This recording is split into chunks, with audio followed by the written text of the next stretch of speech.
It said you're the same as God, but I don't feel it.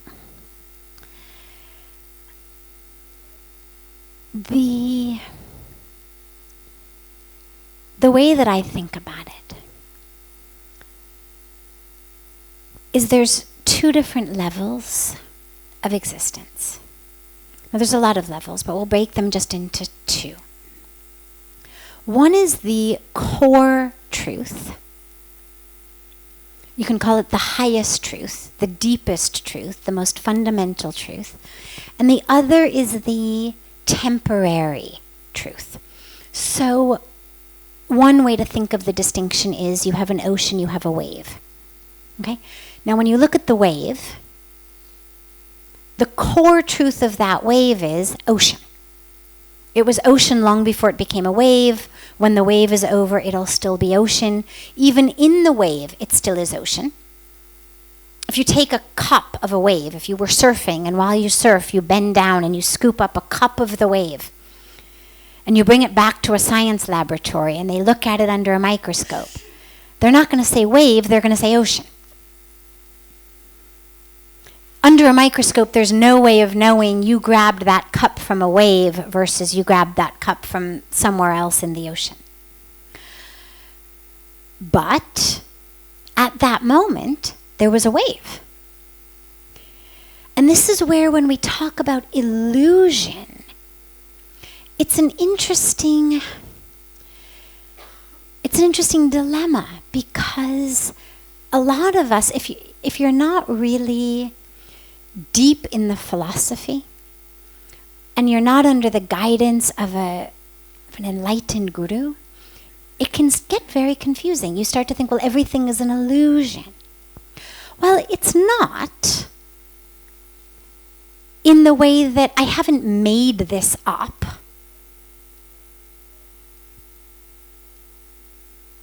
There's very specific laws of nature. I didn't create them. If I made this up,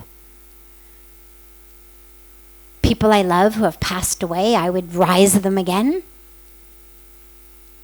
I would revoke the law of gravity so that I could, fly out of a traffic jam. There'd be all kinds of things I would do. If this were all really just a figment of my imagination, I'd have a lot of fun with the power.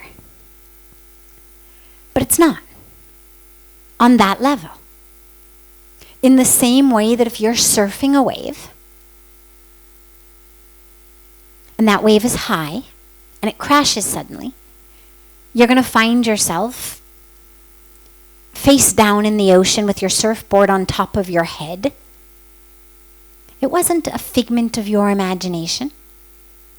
It was really there. You could end up with a real big red bump on the back of your head. If you had simply projected the wave, you'd, rewind it or make it smaller or whatever. So when we say illusion, it's not as simple as the way that most of us think of illusions, as is, if I just realize it's not there, I can make it change. But it's not the highest truth. And so those are the two different ways of thinking about it. Another way of thinking about it, and then we're going to bring it to God in a moment, is, again, the ocean analogy, but think of a drop of water, okay? So you have the sun that shines on the ocean, causes evaporation, so some of the water evaporates out of the ocean, it goes into the clouds. The wind comes, it carries the cloud. Cloud drops its water. A drop falls in the sewer. Okay. It's covered in, sewage. Well, if you pick that up, what is that? Is it sewage? Well, on one level, yeah, it is sewage. But on the core level, it's ocean. That's where it's going back to. All the water on earth is headed back to the ocean. Every river, every stream, it's all heading right back to the ocean. Above land, below land. It's ocean. And you couldn't drown in it. So in the same way, we are God in the way that the drop is ocean. In the way that a wave is ocean. At the core, that is who we are. That doesn't mean a drop has the power to drown someone. It doesn't mean a wave has the power to sustain the life that the ocean has. You look at what exists in the ocean. Well, that doesn't exist in one wave. The possibility for it does. The wave has everything it needs. It just doesn't have quite enough. The drop has what it needs. Just doesn't have quite enough. For us, at the core, we're divine. But just like the drop is covered with whatever it's covered with, whether it's sewage in that case, whether it's anything else anywhere, that border around the drop is what keeps it separate. Now, what happens when that drop actually finally gets back to the ocean? What happens? Merges with the ocean, right? No more drop. Like this. Suddenly, there's no more drop. It's just ocean. The wave crashes. Where'd the wave go? It's ocean. So that which prevents us from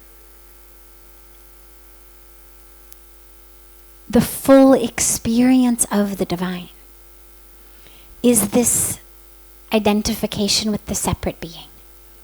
As long as I'm identified as the separate being, I cannot be identified as ocean. If I identify as sewage, I cannot be ocean. If I'm a wave, I'm not ocean. I mean, I may understand theoretically that at the core I am, but my present moment experience is, oh my God, I smell really bad, or oh my God, I'm gonna, crash this guy, or give him a good surfing ride. If I'm identified as form, I'm not identified as content. And so the reason you don't feel like God is you feel like you. The lowercase y, you, your name, your age, your career, your relationship. You're looking around, you're saying, I'm sewage. See, there's, pee here and poo here and dirt there. And look, it is. I show it to you. And it's not an illusion. It's there. But you have a choice of, do I identify as that or do I identify as the content? And that's the path. Now, of course, that doesn't mean, even when you identify as it, it doesn't mean that you have the power of God any more than the drop has the power to drown someone or to sustain life.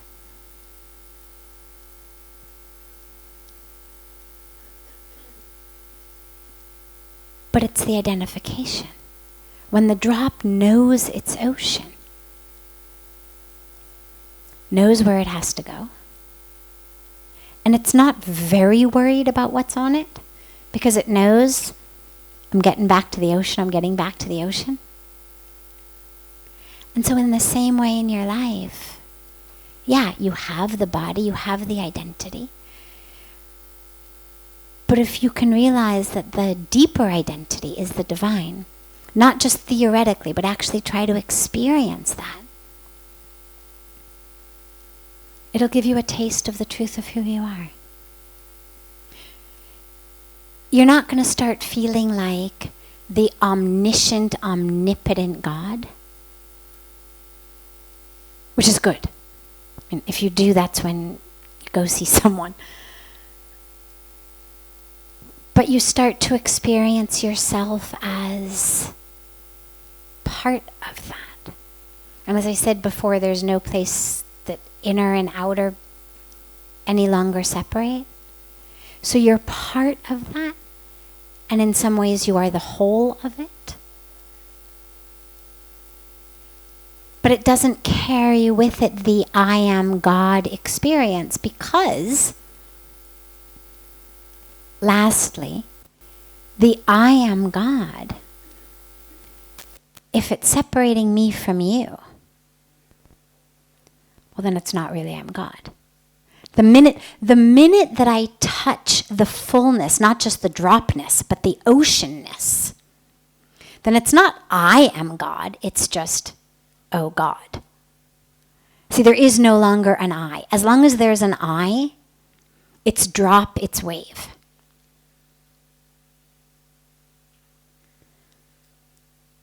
The minute it becomes actually ocean, it's no longer I.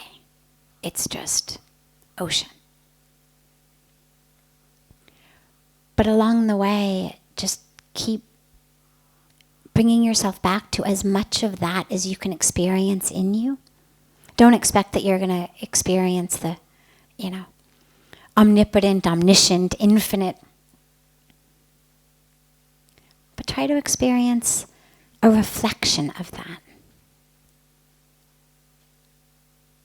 inside. And that'll connect you to it outside.